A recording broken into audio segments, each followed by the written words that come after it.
नमस्कार, वंदे मातरम। मैं हूं श्यामगिरी। आप देख रहे हैं हमारा चैनल मुद्दा भारत का यानी मुद्दा आपका।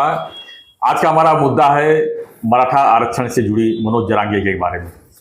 जी हाँ, मनोज जरांगे का विधानसभा चुनाव में किस तरह का प्रेशर रहेगा, क्या हो सकता है, इसी पर हम चर्चा करते हैं। क्योंकि मनोज जरांगे ने आह्वान किया है कि हम विधानसभा चुनाव में अपने कैंडिडेट खड़ा करेंगे।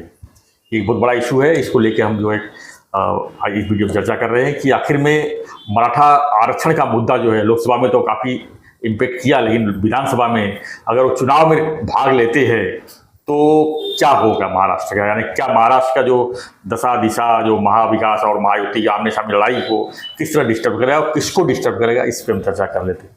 सर, आपको क्या लगता है? जब मनोज जरांगे ने कहा कि हम जो है विधानसभा चुनाव में उतरेंगे और खुद सरकार बना के हम मराठा आरक्षण को किसी भी हालत में लेके रहेंगे। सर, मेरे पास ना आज मनोज जरांगे के बारे में खास खबर है। बिल्कुल, मेरा जो अनिल गगनविधि सत्य मराठी है उसमें भी मैंने उसका जिक्र किया है और वो एक्सक्लूसिव है अभी तक, क्योंकि जरांगे के जो एक मित्र है, जो मेरे भी मित्र है, हमारे कॉमन मित्र है, और उनके और मेरे बीच में जो भी कम्युनिकेशन होता है उनके थ्रू होता है। तो उन्होंने 4 बातें आज सुबह मेरी बात हुई तब बताई, जिसके ऊपर आज विश्वास करना बहुत कठिन है। मगर अगर ऐसा हुआ तो मैं समझूंगा कि पूरे मीडिया में हम पहले रहेंगे जिन्होंने ये 4 गौप्य स्फोट, 1 नहीं 2 नहीं 3 4।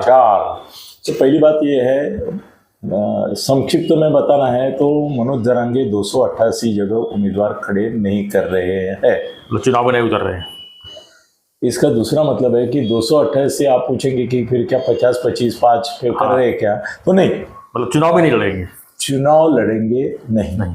दूसरी बात मेरे पास ये है कि इस बार उन्होंने तय किया है कि ना महाआघाड़ी ना महायुति में से किसी को वो सपोर्ट करेंगे, ना किसी उम्मीदवार को गिराओ ऐसा आदेश भी नहीं देंगे। उसके बदले वो कहेंगे लोगों को कि आप बहिष्कार मत करो मतदान का। उनको किसी ने सजेस्ट किया था कि बहिष्कार करते हैं, वो बोले बहिष्कार मत करो, आपको जो लगता है उम्मीदवारों में से कि जो मराठा हित के लिए काम करेगा बाद में, उसको वोट दो। तो ये दूसरी खबर है। तीसरी खबर मेरे पास ये है कि अभी वो उपोषण वगैरह नहीं करेंगे और 29 अगस्त को वो ये डिक्लेयर करेंगे कि अभी चुनाव होने के बाद, क्योंकि अभी शिंदे समिति का रिपोर्ट दिसंबर तक आने वाला है, सुप्रीम कोर्ट में मैटर पेंडिंग है और बांग्लादेश में आरक्षण के ऊपर इतने दंगे हुए हैं, उसकी भी पार्श्वभूमि है। तो अभी ये आरक्षण का मुद्दा विधानसभा का चुनाव होके नई सरकार आने तक हम वेट करेंगे और चुनाव के बाद नई सरकार जो आएंगे उनके ऊपर हम प्रेशर डाल के हमारी बात जो है वो आगे बढ़ाएंगे। और हो सकता है कि वो ओबीसी में से ही आरक्षण देने के बजाय वो ये बोल सकते हैं कि भाई आप कोटा जो है 50% का वो 70% तक ले लो, और अभी आपने 10% इकोनॉमिक वीकर सेक्शन में जो दिया है वो मराठा को ही रख के और 10% दे दो, ऐसा कुछ करेंगे। मगर अभी वो कॉम्प्रोमाइज करेंगे और शिंदे और उनके एग्रीमेंट हो गया है और उसके लिए सभी सहमत है। मतलब उद्धव से लेके सबको लगता है कि क्या ये आज पार्टी मीटिंग में डिसीजन लिया गया है कि कुछ नहीं, अलग से अंदर से 1-to-1 शिंदे और मनोज जरांगे के बीच हुआ है। जी बिल्कुल, बाहर तो ये तो बहुत बड़ी बात है। तो हाँ, नहीं, मैं ही कॉपी स्पोर्ट कर रहा हूँ ये सब सच निकलेगा तो लोग सर अपनी तारीफ बहुत करेंगे कि इतनी 4 बातें बोली है, और ये इलेक्शन के बाद ही आंदोलन आगे बढ़ेगा। तो मतलब मनोज जरांगे पीछे हटे ऐसा मत, जो डिसीजन लेंगे उस पर जितने कुछ जो 30% जो मराठा समाज है यहाँ पे महाराष्ट्र में पूरा उसको मान्य करेगा, 5-6 कोटी। हाँ, अरे क्या है ना, मनोज जरांगे अगर हट जाता है तो इनके पास कौन लीडर है? मनोज जरांगे के सिवा लीडर नहीं है मराठा समाज के पास आज। जी हाँ, ओबीसी के बहुत सारे लीडर है, भुजबल है, बहुत है, लक्ष्मण आके है, बहुत है, छोटे मोटे बहुत लीडर है, और मराठा समाज में मराठा नेता बहुत है, मगर उनका आज की तारीख में लीडर खाली एक ही है, मनोज जरांगे। तो मनोज जरांगे अगर बोलते कि विधानसभा चुनाव के सबको अच्छा लगेगा पार्टियों से, ये इसका डर महाआघाड़ी को भी है ना, बीजेपी को तो है ही सबसे ज़्यादा, मगर महाआघाड़ी को भी है भाई, उनके भी। और क्या होने वाला है कि पार्टियों की रणनीति ऐसी हो गई, जो मेरे शिंदे गुट से मुझे मालूमात पड़ी कि सब जगह ऐसे होना है कि जिस जात का महाआघाड़ी का उम्मीदवार रहेगा, जात का बोल रहा हूँ मैं, हाँ, हाँ। उसी जात का उम्मीदवार महायुति रहेगी, महायुति देगी। मतलब जाति जाति लड़ाई होगी। हाँ, एक ही जाति में 2 उम्मीदवार रहेंगे। जी। भाई कई इस जगह अभी रावसाहेब दानवे जो गिरे ना, वहां पे 3 मराठा ही थे। अभी उसमें जरांगे के लोगों ने मराठा, वो जो कोई मेरे ख्याल से उनके खिलाफ सोनवणे या कोई आया, मालूम नहीं मुझे, या पंकजा के खिलाफ आया, तो उनको वोट दिया।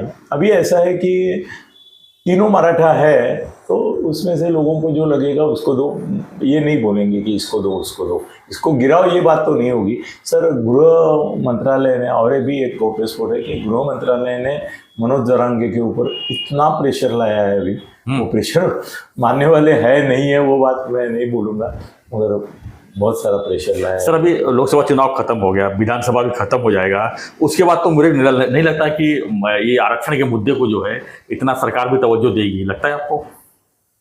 सर, देना पड़ेगा, क्योंकि ओबीसी भी आरक्षण बचाव में है, मराठा आरक्षण प्राप्त करने में लगे हुए हैं, धनगर है, सब है। अभी तो मुसलमानों को भी अजीत दादा ने बोल दिया है कि उनको भी आरक्षण मिलना चाहिए।